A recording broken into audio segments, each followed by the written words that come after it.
A maior Copa do Mundo da história tem dominado as manchetes há meses. E ainda assim, as cidades que deveriam estar no centro do mundo neste momento, cidades com hotéis a meio ocupados, bilhetes não vendidos e patrocinadores a observar folhas de cálculo com preocupação visível. Isso estava a acontecer. É real. Ninguém está a inventar isto. Mas há outro lado da história, o que, honestamente, acho muito mais interessante. Porque enquanto algumas cidades hóspede americanas lutam para encher os seus estádios, há um lugar onde as pessoas passaram meses sem conseguir um único bilhete. Um lugar onde as tarifas dos hotéis subiram 50% e continuam a subir. Um lugar onde, no 11 de junho, 83 mil pessoas vão fazer um barulho que Pelé disse uma vez que é preciso estar dentro para perceber. Ele não descreveu isso com estatísticas. Não recorreu a números ou projeções ou avaliações de impacto econômico. Descreveu-o como algo que não tem equivalente em nenhum outro lugar da Terra.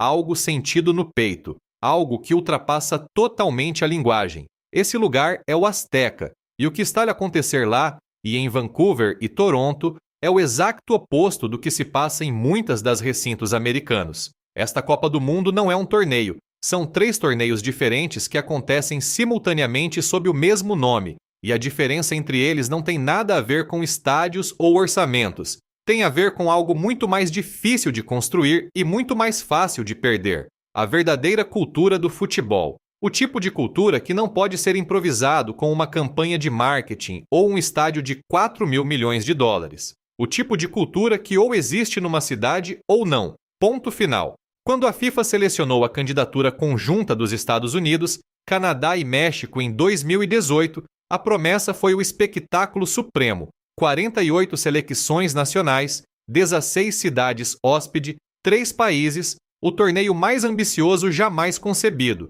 O que ninguém calculou completamente, ou talvez ninguém quisesse calcular, é que esses 3 países não vivem o futebol da mesma forma. A diferença entre a forma como cada um se relaciona com este desporto ia ser, desde o início, a verdadeira história do torneio. E essa história, com a partida de abertura quase a chegar, já está escrita nos dados com uma clareza difícil de ignorar. É disso que se trata, os números que ninguém reúne, as cidades que funcionam e as que não funcionam. E o que tudo isso diz sobre o que o futebol realmente é e para quem realmente existe quando se organiza a esta escala. Mas há algo mais que os números não capturam completamente. Há um tipo de visitante que aparece na cidade do México, Guadalajara e Monterrey e que não se enquadra no perfil típico de turista da Copa do Mundo. Não chegam para 3 dias, assistem a um jogo e regressam ao aeroporto. Vêm por semanas, alugam um apartamento, trabalham remotamente, organizam toda a sua vida à volta do calendário dos jogos.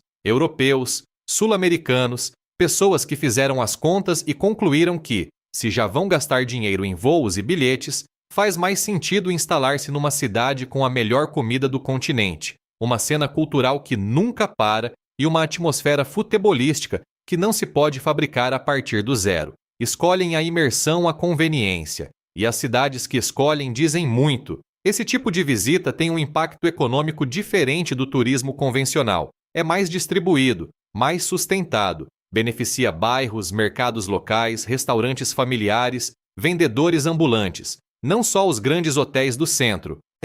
Talvez sem que ninguém o tenha planeado assim, um modelo interessante para pensar em como eventos internacionais de grande dimensão podem integrar-se nas cidades de forma mais orgânica, mais duradoura. O dinheiro não se limita a um código postal e desaparece. Ele espalha-se. Guadalajara tem 4 jogos no calendário e uma cidade que esperou este momento durante anos. Monterrey, com o estádio BBVA ao fundo da Sierra Madre, tem uma das melhores atmosferas futebolísticas de toda a América Latina. 13 jogos no México no total. 13 vezes esse país vai demonstrar o que sabe há décadas, que o futebol não é um produto de entretenimento que se consome. É algo que pertence a uma identidade coletiva. Isso não se aprende em 4 anos de preparação. Ou tens isso ou não. Vale a pena parar em Monterrey especificamente, porque é a cidade hóspede que recebe menos atenção e que talvez ilustre melhor tudo o que estamos a discutir. O estádio BBVA não é o Azteca.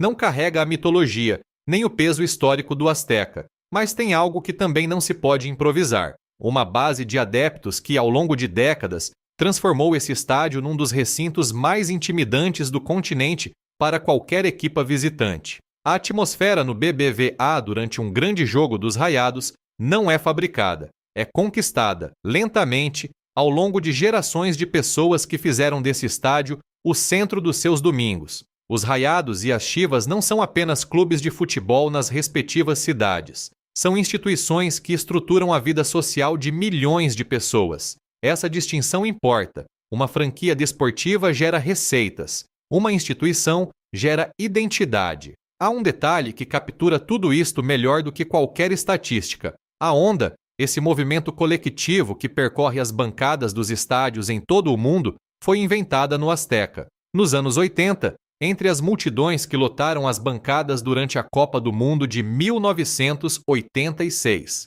Não foi ideia de um diretor de entretenimento. Não foi uma iniciativa corporativa nem uma técnica oficial de gestão de multidões. Surgiu espontaneamente de uma massa de pessoas que esteve juntas naquele local tempo suficiente para desenvolver a sua própria linguagem partilhada. Ninguém anunciou, ninguém coordenou. Começou simplesmente porque é isso que acontece quando uma multidão está tão ligada ao que vê. É isso que o México traz para 2026, quando esses adeptos recebem as seleções nacionais de todo o mundo no seu próprio estádio. Não se comportarão como espectadores neutros que compraram um bilhete para assistir a um espetáculo. Comportar-se-ão como o que são, pessoas que passaram a vida inteira nas bancadas e sabem exatamente como isto deve ser sentido. Os jogadores notam isso, os árbitros notam.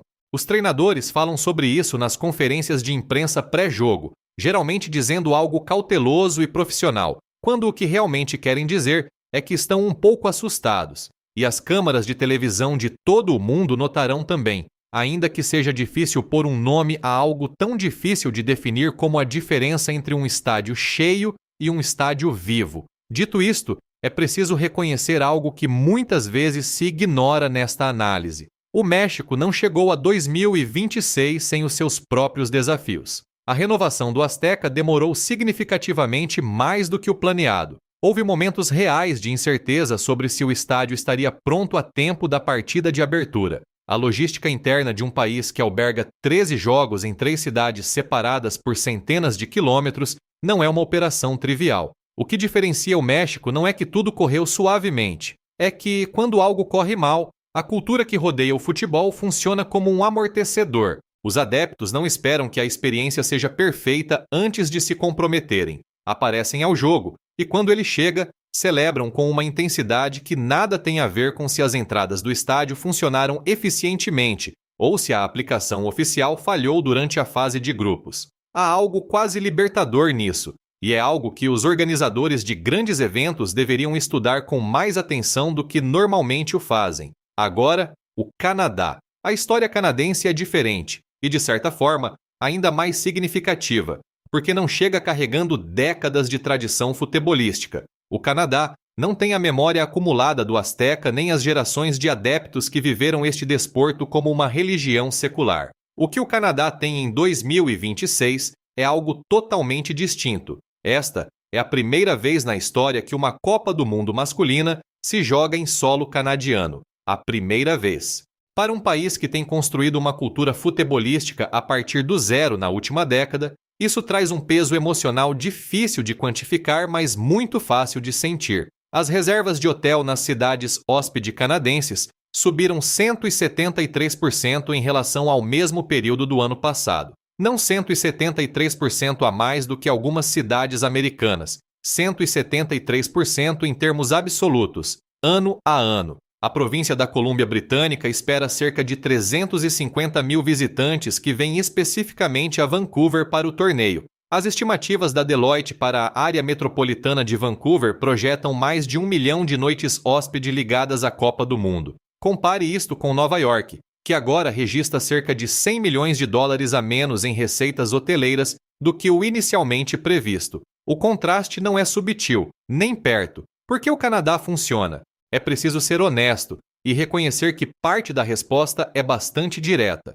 Entrar no Canadá para a maioria dos adeptos internacionais é simples. A autorização eletrônica de viagem demora poucos minutos online, custa 7 dólares canadianos e não envolve os requisitos de documentação financeira nem as incertezas subjacentes que complicam a viagem para os Estados Unidos para cidadãos de muitos países. No clima político e de imigração atual nos EUA, os adeptos internacionais têm encontrado o processo de visto cada vez mais difícil de trilhar, com alguns relatos a indicar que exigências de fiança e maior escrutínio nas fronteiras desencorajaram viajantes de dezenas de países. O governo dos EUA afirmou que vai aliviar algumas dessas regras de fiança para os participantes da Copa do Mundo, mas o dano ao planeamento já estava feito para muitos adeptos. Isto não é um juízo político sobre a política de imigração americana. É simplesmente o reconhecimento de que, quando a logística complica-se, as pessoas ajustam os seus planos. E, em 2026, ajustar os planos significou, para muitos adeptos internacionais, escolher Toronto ou Vancouver em vez de Dallas ou Kansas City. Mas o Canadá tem algo para além de papéis acessíveis. Toronto é, pela maioria dos indicadores significativos, a cidade mais culturalmente diversa do mundo. Mais de 50% dos seus residentes nasceram fora do Canadá. Quando a Copa do Mundo chega a Toronto, adeptos da Bósnia, de Portugal, da Coreia do Sul, do Senegal, não precisam necessariamente voar dos seus países de origem. Muitos já vivem lá. A cidade não precisa de importar o mundo para dar à Copa do Mundo uma atmosfera. O mundo já está instalado nos seus bairros, nos seus restaurantes, nas suas ligas de futebol, nas discussões que as pessoas têm ao café sobre os resultados do fim de semana passado. Essa é uma vantagem que nenhuma cidade pode fabricar em 4 anos de preparação para o torneio. Ou és aquilo que és ou não és. Vancouver opera com outra lógica, mas igualmente sólida. O BC Place fica no coração do centro, com as montanhas ao fundo, e o Oceano Pacífico próximo. A sua posição geográfica faz dele o ponto de entrada natural para adeptos que vêm do Japão, da Coreia do Sul, da Austrália e de toda a região do Pacífico. O cluster ocidental do torneio liga Vancouver a Seattle, São Francisco e Los Angeles, o que significa que alguém que chega ao Canadá pode assistir a múltiplos jogos sem ter de passar pelos requisitos de entrada dos EUA, se preferir evitar isso. Essa flexibilidade logística teve um impacto real e mensurável nas decisões de reserva. Adeptos que queriam uma viagem com vários jogos e achavam a parte americana logisticamente intimidante, encontraram uma alternativa clara. Há outro elemento na história canadense que merece mais atenção do que costuma receber: o papel que a própria seleção nacional desempenhou em tudo isto. O Canadá qualificou-se para a Copa do Mundo de Catar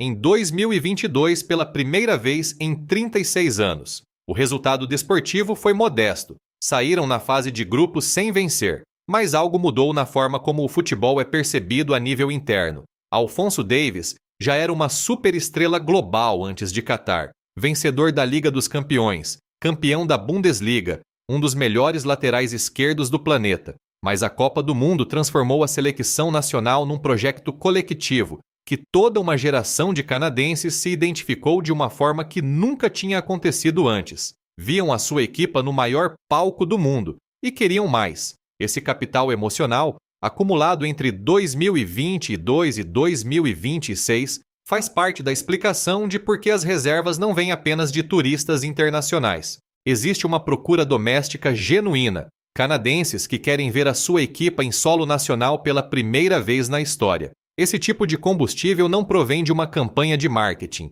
Não se pode comprar nem programar. Acumula-se ao longo de anos de resultados, de desilusões, de finalmente conseguir a qualificação, de ver um rapaz de Edmonton tornar-se um dos melhores jogadores do planeta e pensar, pela primeira vez, que este também é o nosso desporto. O futebol canadiano não tem uma tradição centenária, mas, nestes 4 anos, conseguiu algo que pode valer ainda mais. Tornou-se algo que as pessoas sentem como genuinamente seu, e, em termos de comparecimento e atmosfera, isso vale tanto quanto qualquer número de décadas de história acumulada. E então, ao lado americano do torneio, onde a história é consideravelmente mais complicada. As cidades hóspede, onde 80% dos hotéis reportam reservas abaixo do normal de verão. Há bilhetes que permanecem no mercado secundário durante semanas a preços que ninguém compra. Há cidades que esperavam um impacto turístico transformador e que, de momento,